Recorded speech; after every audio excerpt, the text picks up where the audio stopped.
నమస్తే, welcome to our channel. నేను మిషాల్ని. కూటమి ప్రభుత్వం ఇచ్చిన హామీలు ఒక్కొక్కటిగా నెరవేర్చుకుంటూ వస్తున్నారు. అయితే డోక్రా మహిళలకు మంచి తీపి కబురైతే అందించారు సీఎం చంద్రబాబు నాయుడు గారు. తర్వాత ఇంకా ఏం జరగబోతుంది, ఇలాంటి అంశాలను చర్చించాము. స్టూడియోలో ఉన్నారు పొలిటికల్ అనలిస్ట్ శ్రీలీల గారు ఉన్నారు. వారిని అడిగే విషయం తెలుసుకునే ప్రయత్నం చేద్దాం. నమస్కారం మేడం. నమస్తే అమ్మా. మేడం, ఇచ్చిన సంక్షేమ పథకాలు ప్రతి ఒక్కటి అమలు చేసుకుంటూ వస్తున్నారు బాబు గారు ఏపీలో. అయితే ఇటుపక్క చూసుకుంటే వైసీపీ వాళ్ళు అయితే ఏది ఒక్కటి కూడా అమలు చేయట్లేదు, రాష్ట్రం అభివృద్ధి లేదు, సంక్షేమ పథకాలు గాలికి వదిలేశారు. అంటే ఎలక్షన్ల టైంలో బాబు గారు ఎలక్షన్ల టైంలో ఏదైతే హామీలు ఇచ్చారో అవి కూడా నెరవేర్చట్లేదని ఒక పక్క వైసీపీ వాళ్ళు గగ్గోలు పెడుతున్నారు. ఈ టైం బాబు గారు ఏమో ఒక్కొక్కటి అమలు చేసుకుంటూ వస్తున్నారు.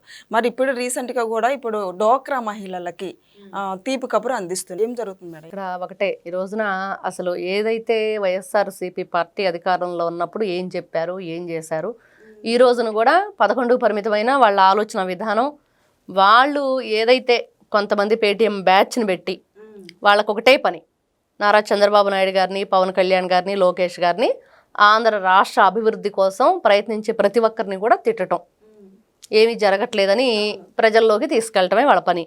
కానీ ఈ రోజును చూస్తే ఏదైతే సంక్షేమ పథకాలని మనం చెప్పుకున్నామో సూపర్ సిక్స్లో డ్వాక్రా మహిళలకు సంబంధించి ఎటువంటి పథకం లేదు, దాంట్లో చెప్పలేదు. అవి వేరే సూపర్ 6 వేరు, ఈ రోజున డ్వాక్రా మహిళలది వేరు.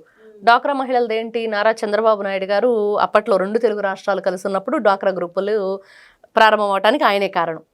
ఆ రోజున ప్రతి ఒక్క మహిళ ఎంత గొప్పగా అంటే ప్రతి ఊర్లో కూడా వాళ్ళకి మీటింగులు పెట్టడం, వాళ్ళు దాంట్లో ఏ విధంగా ఆ గ్రూప్లో యాడ్ అవ్వాలి, ఆ గ్రూప్కి ఏ విధంగా మరి ఈ ఫస్ట్ లీడర్ అని, సెకండ్ లీడర్ అని వీళ్ళందరినీ కూడా కమ్యూనికేట్ చేసుకోవాలి.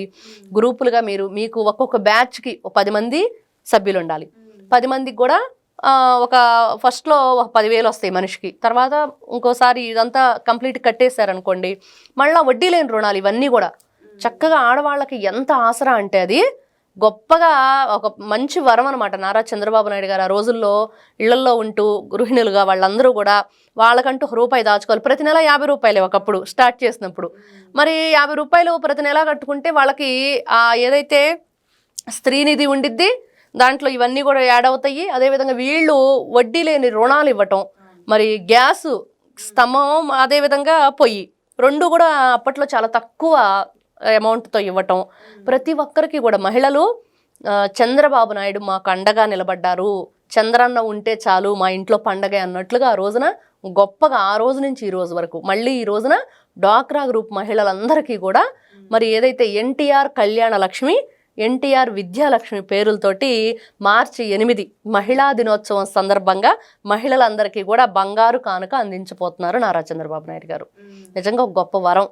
ఏదైతే విద్యాలక్ష్మి అనగానే పిల్లలకి చదువుకి ఏదైతే వాళ్ళు ఏం చదువుతున్నారు, ఏ ఇన్స్టిట్యూట్లో చదువుతున్నారు, ఏ స్కూల్లో చదువుతున్నారు, వాళ్ళకి సంబంధించిన ఫీజు డీటెయిల్స్ వీళ్ళకి ఇస్తే మరి దానికి సంబంధించి నిజంగా వాళ్ళు అక్కడ చదువుతున్నారా లేదా వెరిఫికేషన్ చేసుకొని దాదాపుగా 10,000 నుంచి ₹1,00,000 వరకు కూడా డబ్బులు ఇవ్వటం. అది కూడా వాయిదాల పద్ధతిలో, నీకు ఒకేసారి కట్టడం ఉండదు. 4% వడ్డీ, అది కూడా వాళ్ళు వడ్డీ కట్టి, అది వడ్డీ లేని రుణం. ఆ 4% కట్టిన తర్వాత కూడా అది వాళ్ళ అకౌంట్లోకి జమ అవుతుంది, స్త్రీనిధిలోకి. అంత గొప్పగా దాన్ని పెట్టారు.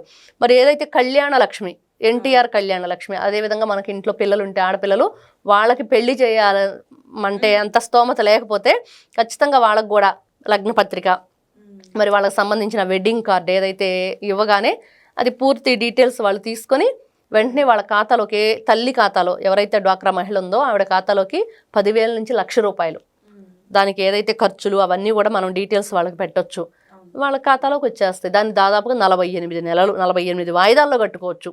ఇంతకంటే గొప్ప అవకాశం ఇంకేం కావాలి?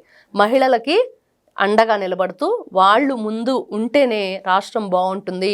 వాళ్ళు మంచి తెలివిగల వ్యక్తులుగా, మన ఇంటిని మహిళే కదా నిలబెట్టేది. ఇప్పుడు యజమాని అంటే భర్త డబ్బు సంపాదిస్తాడు, ఉద్యోగం చేస్తాడు, వ్యవసాయం చేస్తాడు, మరి ఇంట్లో అన్నీ తీర్చిదిద్దవలసింది. ఉప్పు కానించి పప్పు కానించి ప్రతి ఒక్కటి, పిల్లల మంచి చెడ్డ కానించి ఈవిడ ఎంత జాగ్రత్తగా మెయింటైన్ చేయగలదు. మరి కాబట్టి ఆ మహిళ చేతిలోనే అన్నీ ఉన్నాయి. కాబట్టి ఆ మహిళలు హ్యాపీగా ఉండి వాళ్ళు ఏదైనా సాధించగలననే ధైర్యాన్ని వాళ్ళకి ఇస్తూ, ఏదైనా మీరు తీర్చిదిద్దగలరు అనే మనోధైర్యాన్ని ఇవ్వటంలో నారా చంద్రబాబు నాయుడు గారు ప్రధాన భూమిక పోషించారు డ్వాక్రా గ్రూపుల విషయంలో. నిజంగా చాలా సంతోషకరమైన విషయం. దాదాపు ఇప్పుడు 27,500 యానిమేటర్లు ఉన్నారు దీంట్లో. అందరూ రాష్ట్ర వ్యాప్తంగా వాళ్ళందరికీ కూడా ₹15,000 విలువ చేసే సెల్ ఫోన్లు. అప్పుడు ఎప్పుడో 2014-19లో ఇచ్చారు. అవి ఇప్పటికీ చాలా వరకు పనిచేయటం మానేయటం కానివ్వండి అవన్నీ జరుగుతున్నాయి. మరి కాబట్టి కొత్త ఫోన్లు, మరి ఏదైతే దాంట్లో కొంతమంది కోఆర్డినేటర్స్ ఉంటారో వాళ్ళకి ట్యాబులు, ఇవన్నీ కూడా ఎందుకోసం ఆ గ్రూప్ని ఏ విధంగా మెయింటైన్ చేయాలి, దాంట్లో ఉన్న ఈ డీటెయిల్స్ అన్ని కూడా అప్లోడ్ చేయటం, మరి అదేవిధంగా ఆ బ్యాంకు ఖాతాలకి ఇవి జమ అయ్యే విధంగా ఆ వర్క్ అంతా కూడా వాటిలో చేసుకోవటం కోసం. మరి ఇంత గొప్పగా ఆలోచిస్తున్న నాయకుడు గురించి, ఇంత గొప్పగా మహిళా అభివృద్ధి గురించి ఆలోచిస్తున్న మహానుభావుడి గురించి ఇంత చెత్తగా మాట్లాడటానికి నోరెలా వస్తుంది? అవును, ఇప్పుడు సాక్షి మీడియా కావచ్చు, వైసీపీ వాళ్ళు ప్రతి ఒక్కరు ఇంటికి గ్యాస్ సిలిండర్ అన్నాడు, ఇప్పటికీ సిలిండర్ లేదు, అమలు చేయలేదు, ఇచ్చిన సంక్షేమ పథకాలు అమలు చేయలేదు. గ్యాస్ సిలిండర్ అమలు చేశారు, తల్లికి వందనం వస్తుంది, రైతు అన్నదాత సుఖీభవ వస్తుంది, ఇంకేం కావాలి, ఫ్రీ బస్సు ఇచ్చారు కదా స్త్రీ శక్తి పేరుతో, అన్ని అమల్లో. మరి ఎందుకు వైసీపీ వాళ్ళు గాలికి వదిలేశారని వ్యాఖ్యలు చేస్తున్నారు? వాళ్ళు రాష్ట్రాన్ని ఏ విధంగా చేశారో అందరికీ తెలుసు. ఈ రోజున వాళ్ళు వదిలేసిన దాన్ని 30 సంవత్సరాల వెనక్కి తీసుకెళ్లి జగన్మోహన్ రెడ్డి ఈ రోజున ఆంధ్రప్రదేశ్ని తీర్చిదిద్దుతున్న నారా చంద్రబాబు నాయుడు గారిని చూసి ఓర్వలేక, కేవలం ఓర్వలేక మాట్లాడుతున్న మాటలు మాత్రమే అవి. ఈ రోజున ఎవ్వరు మాట్లాడినా ఈ వైఎస్ఆర్సీపీ పేటీఎం ఉస్కో బ్యాచ్ ఉన్నారంటే వీళ్ళంతా కూడా జగన్మోహన్ రెడ్డి ఉస్కో అని బిస్కెట్లు వేయగానే పరిగెత్తుకుంటూ వచ్చి మరుగుతూ ఉంటారు. ఏ విధంగా చెప్పాలి? వీళ్ళకి ఎలా బుద్ధి రాదా? కనీసం వాళ్ళు చూస్తున్నారు. ఈ రోజున ఎక్కడ తల్లికి వందనం వేశారు అంటే ఎవరినైనా సరే కనీసం ఇదిగో మీరు ఈ పార్టీ వాళ్ళ మీకు రాకూడదని అప్పట్లో వైఎస్ఆర్సీపీ పార్టీ ఈ వాలంటీర్ల పేరుతోటి అందరినీ కూడా ఫిల్టర్ చేసి టీడీపీ వాళ్ళకి అసలు ఏ పథకాలు రాకుండా చేయాలని చెప్పేసి కంకణం కట్టుకున్నారు. అది అందరికీ తెలుసు, ప్రతి ఒక్కరికి తెలుసు. ప్రతి పల్లెటూరులో కూడా ఇవన్నీ ఫేస్ చేశారు. ఎంతమంది ఇళ్లని వీళ్ళు ధ్వంసం చేశారు, ఎంతమందిని కొట్టారు, ఎంతమందిని చంపారో అందరికీ తెలుసు. మరి అలాంటిది ఈ రోజున అలా ఏమైనా జరుగుతుందా? వైఎస్ఆర్సీపీ పార్టీ వాళ్ళకి తల్లికి వందనం రాకుండా కానీ అలా ఉందా? ఈ రోజున ఏదైతే ఈ గోపాలపురం నియోజకవర్గం మద్దిపాటి వెంకటరాజు గారు ఎమ్మెల్యే, మరి ఆయన సీఎం రిలీఫ్ ఫండ్ కింద వైఎస్ఆర్సీపీ పార్టీ కార్యకర్తకి కొన్ని లక్షల రూపాయల చెక్కు అందజేశారు. ఇంతకంటే ఇంకేం కావాలి? ఇప్పుడు నీకు హెల్త్ ఇన్సూరెన్స్ సంబంధించి సీఎం రిలీఫ్ ఫండ్ రావాలంటే నువ్వు వైఎస్ఆర్సీపీ వాడివి, నేనెందుకు ఇస్తాను, నేను టీడీపీ తరఫున ఎమ్మెల్యే అయ్యాను అన్నాడా? అనలేదు కదా. వాళ్ళకు కూడా అందజేశారు ఆయన తీసుకువెళ్ళి. అది ఇప్పుడు ఏదైనా సరే ఒక వ్యక్తిత్వం, ఆ నాయకుడు ఏ విధంగా వీళ్ళని తీర్చిదిద్దుతున్నాడు, ఎలాంటి బాటలో నడుస్తున్నారు. మరి అక్కడ చూస్తే వాళ్ళు ఎందుకు అలా మాట్లాడుతున్నారంటే అది జగన్మోహన్ రెడ్డి గారి వాలకం.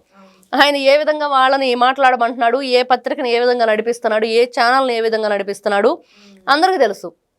కాబట్టి ఏదైనా మంచి చేయాలనే ఆలోచన, ప్రజలకి మంచిగా ఉండాలి అనే ఆలోచన ముందుకెళ్తుంది. కాబట్టి కూటమి ప్రభుత్వం తన మన అనే భేదం లేకుండా అందరినీ సమానంగా చూస్తున్నారు, ప్రతి ఒక్కరికి అండగా నిలబడుతున్నారు. Thank you madam. నమస్తే అమ్మ.